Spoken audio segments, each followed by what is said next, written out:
이 초월이라고 하는 말의 뜻을 아실 것입니다. 어떠한 한계나 표준을 뛰어넘는다라는 뜻입니다. 여러 가지 의미에서 어떤 영역을 넘어서는 것을 말합니다. 훌쩍 뛰어넘는 것입니다. 그것이 초월입니다. 그런데 신앙생활이 바로 그렇습니다. 하나님을 신앙한다는 것, 하나님을 믿는다는 것은 현실 안에서 현실을 넘어서는 것입니다. 바꿔 말하면 현실을 살아가지만 그 속에서 현실을 초월하는 삶을 살아내는 것입니다. 우리 그리스도인에게 있어서 결코 포기할 수 없는 목표가 있습니다. 우리가 사랑으로 진리를 말하고 살면서 모든 면에서 자라나서 머리가 되시는 그리스도에게까지 다다라야 합니다. 에베소서 4장 15절의 말씀입니다. 우리가 사랑으로 진리를 말하고 살면서 모든 면에서 자라나서 머리가 되시는 그리스도에게까지 다다라야 합니다. 우리들 한 사람 한 사람을 향한 하나님의 기대하심이요 하나님의 요구하심이요 하나님의 명령입니다. 하나님의 이 명령을 다르게 표현하면 무엇입니까? 그것은 신앙의 성숙을 이루라는 것입니다. 두렵고 떨림으로 각자의 구원을, 온전한 구원을 이루어 가라는 말씀입니다. 그런데 신앙의 성숙을 이루는 방법이 초월입니다.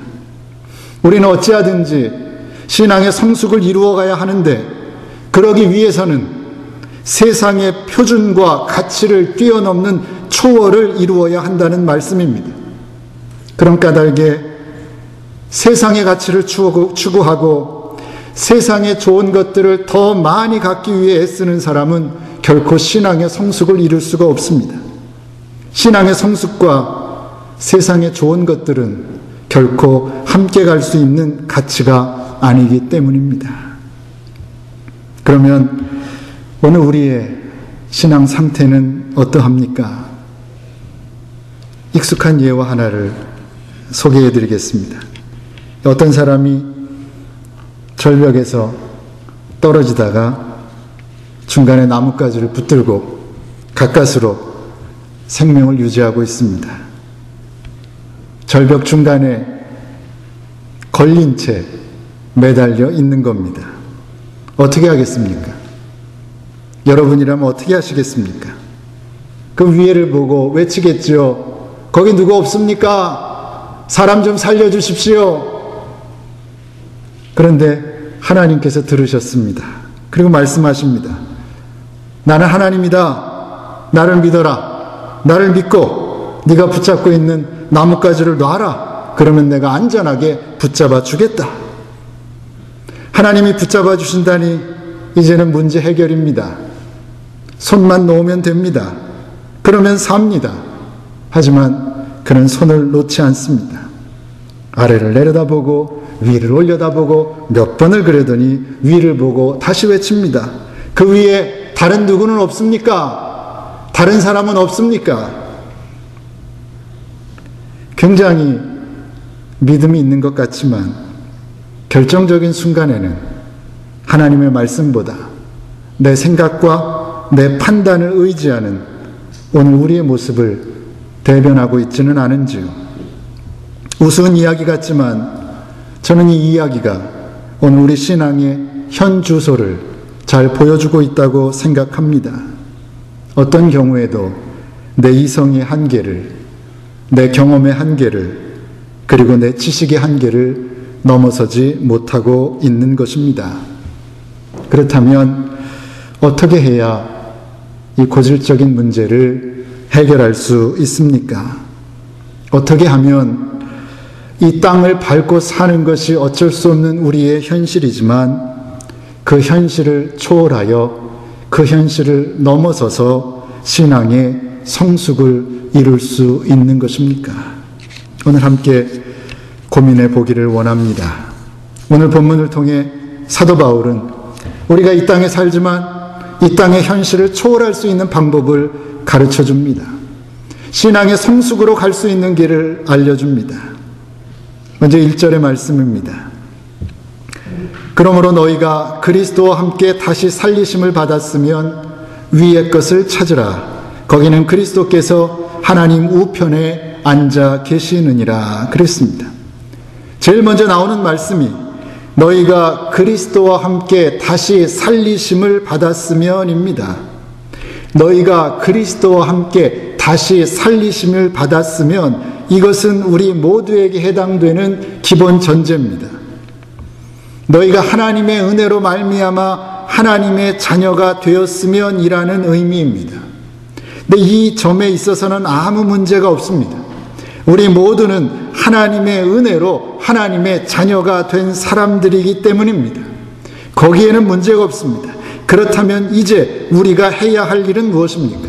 사도 바울은 이렇게 권면합니다. 위의 것을 찾으라. 위의 것을 찾으라. 이 말은 하늘의 것을 추구하라는 의미입니다. 그에 대한 부연 설명이 2절입니다. 위의 것을 생각하고 땅의 것을 생각하지 말아라. 위의 것을 생각하고 땅의 것을 생각하지 말아라. 첫째는 위의 것을 생각하라는 것입니다. 이 말은 끊임없이 항상 위의 것, 즉 하늘의 것을 생각하고 끊임없이 하늘의 것을 추구하라는 말씀입니다. 이 세상이 주는 가치가 아니라 하나님이 주신 가치, 이 세상에서 들리는 그 말들이 아니라 하나님이 주신 말씀들을 기억하고 생각하고 그 말씀을 추구하라는 것입니다. 둘째는 땅의 것을 생각지 말라입니다. 땅의 것, 즉 이 세상의 가치를 목적으로 삼지 말라는 것입니다. 다시 말씀드리면 이 세상이나 세상에 있는 것들을 사랑하지 말고 그것보다 먼저 하나님의 나라와 그의 의를 구하는 삶을 살아가라는 하나님의 명령입니다. 그리고 그래야 하는 이유를 3절에서 설명합니다. 왜 우리가 살면서 위의 것을 생각하고 땅의 것을 생각하면 안 되는지를 설명합니다. 이는 너희가 죽었고 너희 생명이 그리스도와 함께 하나님 안에 감추었음이니라. 그리스도인들은, 우리들은 이 땅에 속한 옛사람을 이미 십자가에 못 박아 장사 지낸 사람들인 까닭에 땅의 것에 집착해서는 안 된다는 것입니다. 이미 그리스도와 함께 십자가에 달려서 주님과 함께 죽은 사람임을 고백하는 그리스도인이라면 마땅히 이 땅의 것에, 이 세상의 것에 집착하는 삶을 살아서는 안 된다는 것입니다. 우리 믿는 사람들은 그리스도와 함께 십자가에 못 박혔고 또한 그리스도와 함께 다시 살아난 새 생명인 까닭에, 새로운 피조물인 까닭에 땅의 것에 집착해서는 안 되고 위의 것을 생각하며 위의 것을 추구하는 삶을 살아야 한다는 말씀입니다. 이것이 성경이 말씀하는 그리스도인의 삶의 기본 원칙이고 신앙의 성숙으로 가는 길입니다. 끊임없이 위의 것을 생각하고 땅의 것을 생각하지 않는 것입니다. 끊임없이 이 세상의 가치를, 이 세상의 것들을, 땅의 것들을 초월하기 위해 애쓰는 것입니다. 이제 구체적인 실천 방법을 알았으면 좋겠습니다. 우리는 삶의 현장에서 아주 구체적으로 어떻게 사는 것이 위의 것을 생각하고 땅의 것을 생각하지 않는 것입니까? 어떻게 살아야 하는 것입니까? 먼저 5절에서 우리에게 가르쳐 줍니다. 그러므로 땅에 있는 지체를 죽이라. 땅에 있는 지체를 죽이라고 말씀합니다. 땅에 있는 지체는 무엇입니까? 곧 음란과 부정과 사욕과 악한 정욕과 탐심이니 탐심은 우상 숭배니라. 성경은 단도직입적으로 땅에 있는 지체를 죽여라 그렇게 명령합니다. 무슨 뜻입니까? 육신의 욕망을 따라 사는 죄의 소원이 우리 안에 있습니다. 그런 육신의 욕망을 따라 사는 죄의 소원을, 죄의 성향을 제거하라는 것입니다. 싸워서 없애라는 것입니다. 어떤 것들을 없애야 한다고 말씀합니까? 우리 안에 있는 음란과 부정과 사욕과 악한 정욕과 탐심을 예로 들었습니다. 더 많이 있지만 그 중에 몇 가지만 예로 들었습니다. 음행, 더러움, 정욕, 악한 욕망, 그리고 탐욕을 없애야 한다라는 겁니다. 죽여 없애야 한다라는 겁니다. 그것만이 아닙니다. 또 있습니다. 8절과 9절에서 말씀합니다. 이제는 너희가 이 모든 것을 벗어버리라. 5절에서는 땅에 있는 지체를 죽이라. 이번에는 너희가 이 모든 것을 벗어버리라. 같은 의미입니다. 다 벗어버리고 죽이고 없애라는 것입니다. 이번엔 무엇입니까? 곧 분과 악의와 회방과 너희 입에 부끄러운 말이라. 너희가 서로 거짓말을 말라. 그렇게 명령합니다. 음행, 더러움, 정욕, 악한 욕망, 그리고 탐욕, 거기에 더하여 내 안에 분노, 화, 격분, 악의, 남에 대한 비방을 없애버리고 부끄러운 말과 거짓말은 입 밖에도 내지 말라는 것입니다. 이렇게 성경은 우리가 버려야 할 여러 가지 땅에 있는 지체들, 즉 옛사람의 모습들을 구체적으로 언급하고 있습니다. 하나하나 자세히 설명하지는 않겠습니다. 여러분, 내 안에 있는 죽여야 할, 없애야 할 땅의 지체는 무엇인지를 하나하나 짚어가며 확인하시고 어찌하든지 내게서 떠나보낼 수 있는 저와 여러분들 되시기를 바랍니다. 이렇게 우리는 신앙의 성숙으로 가기 위해서 위의 것을 찾는 삶을 살아야 합니다. 이 땅의 것에 집착하는 삶이 아니라, 이 땅의 것에 욕심내는 삶이 아니라, 정말 잠시 있다가 사라지는 이 땅의 것에 연연하는 삶이 아니라 영원한 위의 것을 추구하는 삶을 살아야 합니다. 땅의 지체는 죽이는 삶을 살아야 합니다. 에베소서에 있는 표현으로 하면 유혹의 욕심을 따라 썩어져가는 구습을 쫓는 옛사람 벗어버리고 오직 심령으로 새롭게 되어 하나님을 따라 의와 진리의 거룩함으로 지으심을 받은 새 사람을 입어야 한다라는 것, 마땅히 그래야 한다라는 것. 문제는 그 일이 결코 쉽지 않다는 점입니다. 마태복음 4장 18절 이하에 보면 예수님께서 제자들을 부르십니다. 나를 따라와라. 이제 너희로 사람을 낚는 어부가 되게 해주겠다. 무슨 말입니까? 지금까지는 이 세상의 것, 거기서 벗어나지 못해서 고기를 낚는 어부로 살았지만 이제는 너희를 사람을 낚는 어부로 만들어 주겠다는 주님의 초청입니다. 옛사람을 벗어버리고 새 사람이 되는 길로 들어선 것이지요. 신앙의 성숙으로 가는 길로 들어선 것입니다. 그런데 그 사람들이 어떻게 됩니까?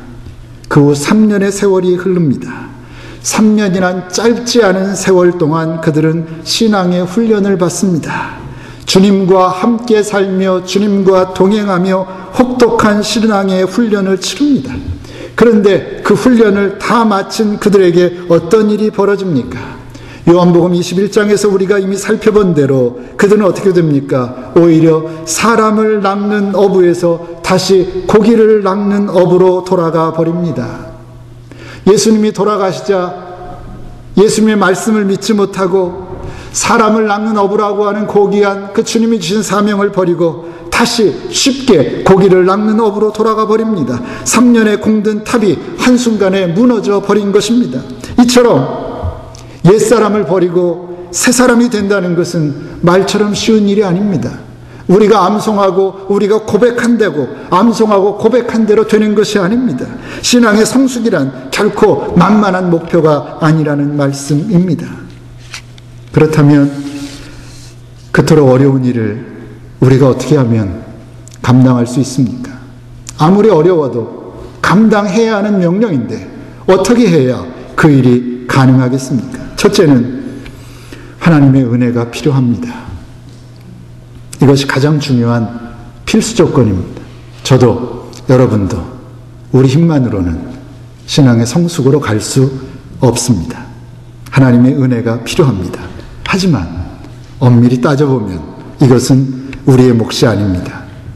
위로부터 내리는 은혜는 하나님께서 거저 주시는 선물이기 때문입니다. 구원을 예로 들어봅니다. 우리가 어떻게 구원을 받습니까?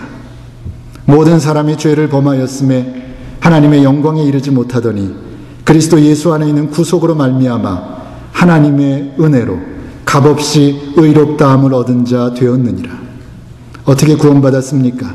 하나님의 은혜로 값없이 의롭다함을 얻은 자 되었느니라. 로마서 3장 23절과 24절의 말씀입니다. 또 로마서 5장 20절에서는 이렇게 말씀합니다. 율법이 가입한 것은 범죄를 더하게 하려 함이라. 그러나 죄가 더한 곳에 은혜가 더욱 넘쳤나니. 모든 사람이 죄를 범했지만 하나님께서는 오직 당신의 은혜로 우리를 의롭다 인정해 주셨습니다. 모든 사람이 죄를 범했지만 하나님께서는 오직 당신의 은혜로 우리를 구원해 주신 것입니다. 더군다나 죄가 많은 곳에는 은혜도 넘치게 부어주시겠다고 약속하셨습니다. 그러니 이 부분에 있어서 우리가 할 일은 무엇입니까? 그저 믿음으로 받으면 됩니다. 감사함으로 하나님이 주시는 은혜를, 감사함으로, 감격으로, 겸손함으로 하나님이 주시는 선물을 그냥 받으면 되는 겁니다. 그래서 하나님의 은혜는 거저 주시는 은혜입니다. 내가 믿음으로 받기만 하면 됩니다. 그런데 한 가지가 더 있습니다. 신앙의 성숙을 위해서는 반드시 나의 의지와 결단이 필요합니다. 어떤 의지와 결단입니까? 이제부터는 위의 것을 생각하고 위의 것을 추구하며 살겠다는 결단입니다. 이제부터는 하나님의 나라와 그의 의를 먼저 구하는 삶을 살겠다는 결단입니다. 이제부터는 정말 세상에 속한 더러운 옛사람 벗어버리고 하늘에 속한 하늘의 시민권을 가진 새 사람으로 거듭나겠다는 의지와 결단이 우리에게 반드시 필요하다는 말씀입니다. 그런데 이 일은 전적으로 내 몫입니다. 전적으로 내 책임입니다. 어느 누구도 대신해드릴 수 없습니다. 제가 여러분을 대신할 수 없습니다. 아니, 하나님도 대신할 수 없습니다. 내가 자발적으로 결단하고 내게 주신 하나님의 말씀을 지켜 행하는 길밖에 없습니다. 하나님의 말씀을 여러분이 삶 속에서 실천하는 길밖에는 없다는 말씀입니다. 오늘 본문을 통해 내게 주신 하나님의 말씀은 무엇입니까? 이것만 하면 신앙의 성숙이 된다는 것이 아닙니다. 많은 것들 중에 하나의 예로 말씀하신 것입니다. 최소한 이 정도는 해야 된다. 무엇입니까? 음행, 더러움, 정욕, 악한 욕망, 탐욕을 죽이라고 명령하셨습니다. 또한 분노와 노여움, 악의와 비방, 그리고 부끄러운 말과 거짓말을 하지 말라고 명령하셨습니다. 그렇지 않으면 하나님의 진노가 임할 것이라고 6절에서 분명히 경고하고 계십니다. 마땅히 지켜 행해야 한다는 것입니다. 이 명령 감당해내는 저와 여러분들 되시기 바랍니다. 그러면 이런 질문 하실 수 있습니다. 목사님, 하나님의 말씀 지켜 행하는 것 말고 다른 방법은 없습니까? 저 예배 시간에 꼬박꼬박 나와서 들으면 안 됩니까? 비껴가는 길은 없습니까? 지름길은 없습니까? 좀 쉬운 방법은 없습니까? 없습니다. 죄송하지만 없습니다. 세상에 공짜가 없듯이 신앙의 성숙으로 가는 길에도 공짜는 없습니다. 공부 안 하고 좋은 성적 얻을 수 없습니다. 노력하지 않고 신앙의 성숙으로 갈 수 없습니다. 그럼에도 불구하고 오늘날 많은 그리스도인들이 공짜로 얻으려고 합니다. 쉬운 길만 찾습니다. 있지도 않은 지름길만 찾습니다. 그 결과가 무엇입니까? 언제나 그 자리입니다. 아니, 신앙의 연조가 길어질수록 오히려 신앙이 퇴보하는 기형적인 현상을 보이는 것입니다. 교회 오래 다닌 사람이 새로 믿는 사람보다 더 못한 모습을 보인다는 것입니다. 왜? 쉬운 길만 찾으니까. 신앙의 성숙으로 가는 정말 자신의 뼈를 깎는 노력을 한 번도 하지 않으니까 그런 이상한 모습을 보이게 되는 것입니다. 다시 말씀드리지만 신앙의 성숙으로 가는 길에 지름길은 없습니다. 하지만 우리가 갈 길은 분명히 보입니다. 우리의 주님이신 예수님께서 이 땅에 오셔서 직접 걸어가셨고 우리의 수많은 신앙의 선배들이 주님을 따라 걸어간 발자취가 우리의 눈앞에 선명하게 새겨져 있기 때문입니다. 또한 구름같이 둘러싼 허다한 증인들이 지금도 우리를 응원하고 있기 때문입니다. 쓰러지지 말라고, 흔들리지 말라고, 넘어지지 말라고, 올곧게 십자가만 바라보고 앞으로 가라고 우리를 응원하고 있기 때문입니다. 그러니 흔들릴 일도 없고 낙심할 일도 없는 것입니다. 믿음으로 도전하는 일만 남아 있는 것입니다. 그 출발점에 다시 서 있는 우리들에게 사도 바울의 권면은 큰 힘과 위로가 됩니다. 내가 이미 얻었다 함도 아니요 온전히 이루었다 함도 아니라 오직 내가 그리스도 예수께 잡힌 바 된 그것을 잡으려고 쫓아가노라. 형제들아, 나는 아직 내가 잡은 줄로 여기지 아니하고 오직 한 일, 즉 뒤에 있는 것은 잊어버리고 앞에 있는 것을 잡으려고 표대를 향하여 그리스도 예수 안에서 하나님이 위에서 부르신 부르심의 상을 향하여 쫓아가노라. 사도 바울의 권면대로 지난 과거의 실패는 잊어버리고 앞에 있는 표대를 향하여, 즉 하나님이 세워주신 목표점을 향하여 열심히 달려나가는 저와 여러분 되시기를 바랍니다. 다시 말씀드리지만 방법은 결단과 실천입니다. 내가 해야 합니다. 남이 대신 해줄 수 없습니다. 절대로 남이 대신 해줄 수 없습니다. 내가 해야 합니다. 내가 결단하고 내가 실천해야 합니다. 오래전에 한번 드린 말씀입니다. 한 청년이 목사님께 상담하러 왔습니다. 자기는 어디 앉기만 하면 다리를 덜덜덜덜 떤다는 겁니다. 여러분 중에도 그런 사람 있습니까? 다리를 덜덜덜 떱니다. 안 고쳐지는 겁니다. 이게 되겠습니까? 정신과 의사를 만나서 상담도 하고 약도 먹었는데 안 됩니다. 다리를 떠는 습관이 고쳐지지 않습니다. 목사님 앞에 와서도 다리를 덜덜덜 떨고 있습니다. 목사님이 해결해 줬습니다. 해결책은 이겁니다. 목사님이 그 청년의 눈을 똑바로 쳐다보고 다리 떨지 마! 그랬습니다. 그때부터 다리 안 떨었습니다. 방법은 간단합니다. 결단하고 내가 다리 안 떨면 되는 겁니다. 신앙생활도 마찬가지입니다. 못하는 게 아니죠. 안 하는 겁니다. 나도 성숙한 신앙의 사람이 될 것을 결단하고 유혹의 욕심을 따라 살았던 옛사람을 벗어버리면 되는 겁니다. 그리고 심령으로 새롭게 되어 의와 진리의 거룩함으로 지으심을 받은 새 사람을 입는 것입니다. 다른 사람이 되는 것, 다른 사람이 신앙의 성숙을 이루는 것 부러워하고 언제까지 바라만 보고 있습니까? 나는 언제 신앙의 성숙을 이룰 것이며 나는 언제 그리스도인답게 살 것입니까? 이제부터는 하나님의 말씀을 내 삶의 기준으로 삼고 어찌하든지 그 말씀을 지켜 행하는 저와 여러분 되시기를 바랍니다. 그래서 우리의 머리가 되시는 그리스도의 장성한 분량이 충만한 데까지 그리스도에까지 이르는 저와 여러분 되시기를 바랍니다. 우리는 그리스도인입니다. 그것이 우리의 정체성입니다. 자신의 정체성을 잊으면 안 됩니다. 그것을 잊으면 다 무너지기 때문입니다. 내가 누구인지를 항상 기억하시고 그리스도인답게 어디서 무엇을 하든 그리스도의 향기를 풍기며 살아가는 여러 성도님들 되시기를 간절히 소원합니다. 기도하겠습니다.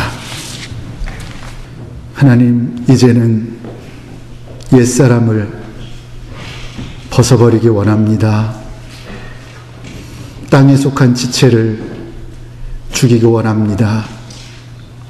입으로만 내가 그리스도와 함께 십자가에 못 박혔습니다 고백하고 입으로만 찬양하는 어린아이 같은 모습을 이제는 버리고 정말 성숙한 신앙인의 모습으로 변화되기 원합니다. 어디에 가든지 무엇을 하든지 내 모습을 통해 하나님의 모습이 나타나며 내 삶의 행적을 통해 그리스도의 향기를 풍기는 그런 사람 되기 원합니다. 그래서 하나님께 영광 돌리고 사람들에게 믿음을 보이는 그런 사람 되기 원합니다. 하나님께서 나에게 그렇게 소망하시는 그 일을 감당하기 원합니다. 그래서 세상 사람들이 내 살아가는 모습을 보고 하나님을 발견하고 하나님께 영광 돌리는 정말 그런 아름다운 신앙인의 삶 내가 살기를 원합니다. 하나님 나를 도와주시고 은혜 주시고 내게 주신 그 명령 감당할 수 있는 능력 믿음 허락하여 주시옵소서. 예수님의 이름으로